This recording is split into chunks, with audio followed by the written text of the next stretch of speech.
Tu t'es intéressé à la reconversion des friches. Pourquoi tu t'es intéressé à ce sujet-là, déjà ? Eh bien, Juliette, non, j'ai fait mon Erasmus en Pologne, dans une ville qui s'appelle Łódź, qui s'écrit Lodz, si vous voulez y aller. Et en fait, Łódź, c'est une ville qui a été créée spécifiquement pour l'industrie. Donc, en fait, en 20 ans, si on regarde la géographie de la ville, ça fait comme aux États-Unis, c'est des blocs perpendiculaires et parallèles.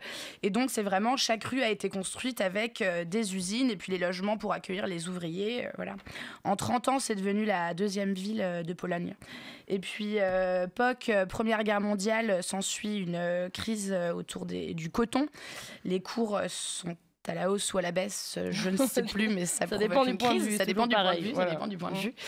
Et donc le fait est que la ville prend un gros coup. Et puis Seconde Guerre mondiale, la ville perd un tiers de sa population. Łódź, c'est le plus grand cimetière juif d'Europe. Donc en fait, aujourd'hui, c'est une ville qui est intégralement faite de friches, donc de lieux qui avaient un usage initialement et puis qu'il a perdu. En tout cas, l'usage qu'il a actuellement, c'est un usage temporaire. Et donc, c'est la problématique en Pologne, c'est que les pouvoirs publics ne sont pas pro-liberté, on va dire. Donc, squatter les friches, c'est très difficile. Les seuls projets qu'ils ont pour réaménager ces espaces, c'est d'une part, ça, ce qui à mes yeux est positif, des universités. Donc ça, c'est pas mal, ça devient une ville très étudiante. Et à côté de ça, c'est des énormes centres commerciaux où les gens, en fait, ils ont pas l'argent d'aller consommer, mais ils y vont pour regarder la consommation. Donc, en fait, j'avais des amis qui étaient artistes et qui écoutaient du reggae. Et là-bas, le reggae en Pologne, t'es un peu un gangster, quoi. Et donc, non, mais c'est vrai, t'es très mal vu. D'accord. Et donc, en fait, ils avaient plein d'espace et ils pouvaient pas y aller. Et en fait, à côté de ça, j'ai habité à Nantes et j'ai adoré cette ville et j'ai vu tout ce qu'on pouvait faire avec les friches et je me suis dit profite de ce mémoire de fin d'études pour explorer la question et voir si tu peux apporter des éléments à la Pologne et lui dire rends ton peuple libre. D'accord. Vous connaissez Łódź, les gars ?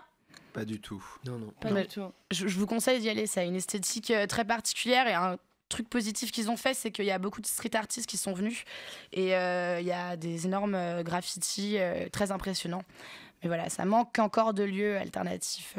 Voilà. Donc tu vas y retourner Oui, alors en fait, après la problématique, je suis issue du côté obscur de la force, école de commerce. Et donc, je suis arrivée avec ma bonne volonté à étudier cette thématique et je me suis rendu compte qu'il y avait des paysagistes, des sociologues, des ethnologues, des architectes qui avaient creusé la question. Et donc, Avant toi ? Avant moi, ouais, ils avaient... Ouais, mais tu avais un regard différent, justement, c'est ça qui est intéressant. En tout cas, du coup, ça m'a permis, en fait, justement, d'associer un peu les différents regards et d'interroger plein d'acteurs différents et d'axer mon mémoire sur justement ce positionnement de Nantes en tant que ville créative et positionnement au sens marketing du terme. Mais marketing, c'est pas que de la communication, hein, c'est aussi des actions qu'on décline. Enfin, on se revendique quelque chose pour faire en sorte qu'on le devienne et on fait des choix en fonction. Et pourquoi Nantes était la belle endormie avant ? Pourquoi elle dormait ? Est-ce qu'elle s'est réveillée ? Qu'est-ce qui s'est passé ? Alors, donc, Nantes était anciennement une ville industrielle. Et en 1987, c'est un peu la date pivot par le dernier... Non, c'est il y a pas très longtemps. Par le dernier bateau qui a été construit à Nantes. Et en fait, à l'époque, il y avait 25% de la population qui était ouvrière. Sachant qu'en 1980, c'était 30% de la population. Donc vraiment, la désindustrialisation s'est faite très rapidement. Et donc là, on s'est retrouvé avec des milliers d'ouvriers sans emploi. Et j'ai envie de citer Stéphane Lagré, Vas-y. qui est un Que architecte tu as de rencontré. formation, voilà, que j'ai rencontré dans le cadre de mon mémoire et qui est un primo-squatter des friches à Nantes. Il a initié plusieurs squats. Primo squatter. Après, ouais, je sais pas si ça existe. Ça se dit les premiers qui ont squatté, quoi. C'est ça. Ouais, ça... Non, Si va ça se bien. comprend, ça peut se dire. Après les homo sapiens, bref, n'importe quoi. Non, vas-y. À tes souhaits. Vas-y, merci. Donc lui, il dit « Pour raconter cette histoire, je commencerai en 1981. En 1981, la gauche arrive au pouvoir avec François Mitterrand. La jeunesse est en fête. Mais l'illusion gauchiste passe vite. En 1983, c'est le tournant de la rigueur. 1989, j'ai 20 ans et je passe mon bac. Nantes est d'un ennui mortel. C'est l'époque underground, teintée de désillusion politique. Je joue du rock et de la cold wave, un brin pessimiste. » Et donc, en fait, avec Monsieur Lagré ou Stéphane, j'ai vraiment perçu que le réveil de Nantes, il est passé, en fait, par la musique. Et en fait, par des artistes de différentes compétences dans la musique, mais qui, en fait, ont porté un regard sur les friches et qui, en fait, ont fait des friches des choses qu'on apprécie aujourd'hui regarder. Parce que hier, les gens, ils se disaient pas les nefs, c'est beau. Non, ça avait un usage, ça avait son truc. Il y avait combien de friches, tu sais?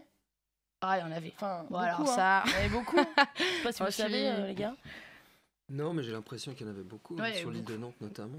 Madeleine Champ de Mars aussi. Ouais, le quartier Madeleine Champ de Mars et puis le quartier de l'île de Nantes, toute l'île de Nantes, qu'on n'appelait pas avant l'île de Nantes d'ailleurs. On appelait comment? C'était l'île Beaulieu, je crois, c'est ça. D'accord. Alors qu'aujourd'hui, Beaulieu, on considère que c'est un quartier de l'île de Nantes. Et en fait, tu as eu des urbanistes qui sont... En fait, bon, ok. Vas-y. Donc 87, POC, le dernier bateau part. Là, on a resitué, il y a un côté des illusions, un peu de pessimisme. C'est maussade comme ville, on s'y ennuie. Et tu as Jean-Marc Ayrault, notre père à tous les Nantais. Ouais. Non, Jean-Marc Ayrault, il arrive en 89. Puis il s'inscrivait dans la mouvance qui était à l'échelle mondiale, qui disait que en fait le capitalisme de demain se fera par ce qu'on appelle le capital créatif. Donc en gros, les progrès technologiques sont une chose, mais on va plus connaître de tels progrès comme on a connu autrefois grâce aux nouvelles énergies. Tu vois, la machine à vapeur, ces choses-là. Et donc, en fait, pour permettre à la croissance de se renouveler, il faut mettre les créatifs en avant. Parce que sans innovation, ils peuvent permettre de rénover les choses. Et tu vois, l'exemple des lunettes, c'est l'exemple le plus parlant. Quand tu as de l'argent, tu as envie de t'acheter de nouvelles lunettes, de belles lunettes, parce que c'est une esthétisation de la croissance. Maintenant, on veut des belles choses, on veut changer, nan. Et donc, en fait, il s'inscrivait dans cette pensée-là qu'il fallait permettre aux créatifs d'être plus insérés dans le tissu économique. Et il avait, en plus de ça, du culot. Oui.